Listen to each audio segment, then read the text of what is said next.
Good morning, everyone. This is Jamie from Home Sweet Comb Honey Farm. I wanted to make a quick video about my recommendation about how to install a nuke and develop a nuke and get a honey crop in your first season with your nuke. That is the only reason to buy a nuke, I think, over packaged bees, is you want to get a head start and you want to make a honey crop. You'll pay extra money. Otherwise, you might as well buy a package and just let them go through the process, right? So this is assuming that you don't have any extra comb from previous dead outs or last year. This will be if you're just starting out. However, if you have frames of good comb, all the better. The nuke will grow that much faster. So let me show you what I would recommend. I've done this. It works very well. And if you'd like to give it a try, you can, and let me know. So this is going to be raw and uncut because I simply don't have that much time. So I'll probably stumble and you'll see all the bloopers and all that. So be patient and I think you'll learn something. So you bought your nuke and you have your box set up with your bottom board, and you have what you will have eventually is 5 frames of foundation on both sides. I happen to have comb, okay? So you can, you can take out extra just to make it easier. So you want to open the nuke, and you want to take out one at a time very carefully, and you want to look for the queen. That should be pollen or honey. This should be a nice frame of brood. You're looking for that queen. You want to spot her just to make sure she's okay. Another frame of brood. Another frame of brood. And, oh, we spotted the queen. And then your honey or pollen frame. Then you can slide over your foundation and slide in your last foundation. Okay? And then if there's bees in here, just bump them and pour them in. So, now, if you have foundation, you need to feed them. So you're going to put the lid on them, and this is just what I'm using for right now. Put the lid on, and however you feed them, there's multiple ways you can do that. You can lay a newspaper on half of that and fill that as much as you can with sugar, and then put the lid on it, and they'll metabolize it. You can pour 2 cups of sugar right down, and they'll get at it.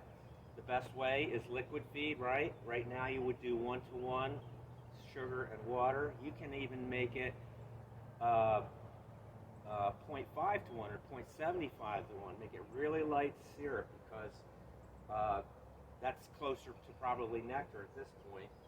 So anyway, feed so that they can produce wax and build that comb. And then put the lid on and just keep making sure it's fed. Other people use, buckets on top or entrance feeders. So hopefully in a week or so. So right now we're April 15th. The honey flow should start about May 16th, so we have about a month. So feed. As you see that develop as they're building that comb out, whether that's a week or 2, and you're getting more bees, when you think that's ready, I would say no longer than a week or 2. What you want to do is add not the second deep to build out more foundation into comb. You want to put a medium on. And you're going to put that medium on, and you're going to feed, and you're going to put it back together, and you're going to feed, and what's going to happen? They're going to start building comb in that medium. and the queen's going to start laying in it. Okay? So you're going to do that for the next 2 weeks up until the honey flow. When the honey flow starts, you don't need to feed. You still can, especially while you have this one on. But on the honey that you want to collect, if you want to collect honey, don't feed. So as soon as you start that. So anyway, here we go. So now you have a brood nest that's developing right here. You have wax and foundation and wax and foundation, right? They're building it out. Somewhere in by the second week of May or soon after, you want to add the second box. And so what you're going to do is you want to add a queen excluder, right, too? But they're not going to want to build wax over a queen excluder. That's a barrier to them, so you have to influence them up. So what you're going to do then is, whoops, experiencing technical difficulty, folks. You're going to take out 4 frames of brood, one at a time. You're going to make sure the queen's not on there.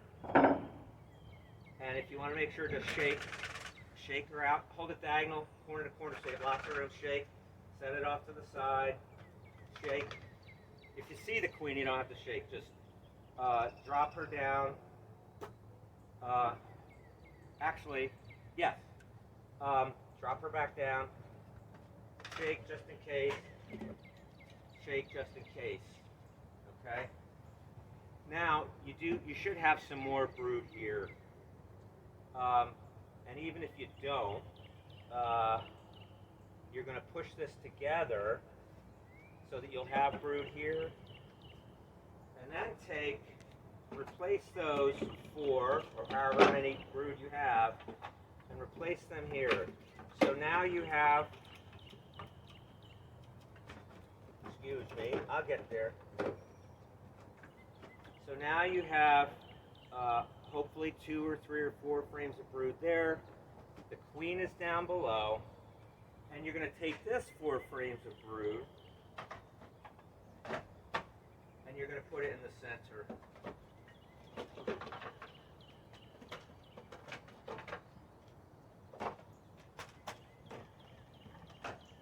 Then you're going to install your queen excluder, and you're going to put this on top. And what's going to happen then, of course, is the bees are going to start building this out, and they're going to be encouraged to come up here to tend that brood as well. And they're going to start building this out. And then in 21 days, the last laid egg will hatch, and they will start backfilling that comb with honey. Okay? So they will start, this will all become brood more and more. This will become brood more and more. And this will become honey and comb more and more. So let that happen until the end of the honey flow, and you will have you should have an entire box of honey there for you. Now, in the event that they're really busy, they fill this up, just put a second super right on top, okay? So, and did I say the end of May? I meant the end of June if I said that. So, about the end of June, the honey flow is over. You're going to take off whatever honey you have, and you have your brood nest here and all that, right? And you'll have some honey left over to keep those bees fed. Because generally in our area, we have a dearth period from the beginning of June till the 3rd week of August. However, the dreaded lanternfly has done us a huge favor. It now feeds our bees during that dearth period. And that's not the most desirable honey, but it is great for making new comb. So what you are going to do at the end of June, you're going to do your mite treatments, whatever that is. Apivar is a great time at that time because it's not temperature sensitive. And it'll take you through for 5 times 7, 35, 6 or 7 weeks, right? 42 to 56 days. So put your apivar in there according to how much brood you have.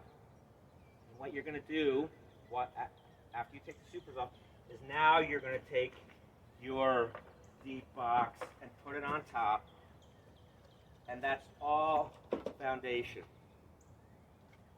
except I goofed there just a little bit, right? If you are going to need to have a couple of brood frames. If you don't, what you can do is reverse those. So you can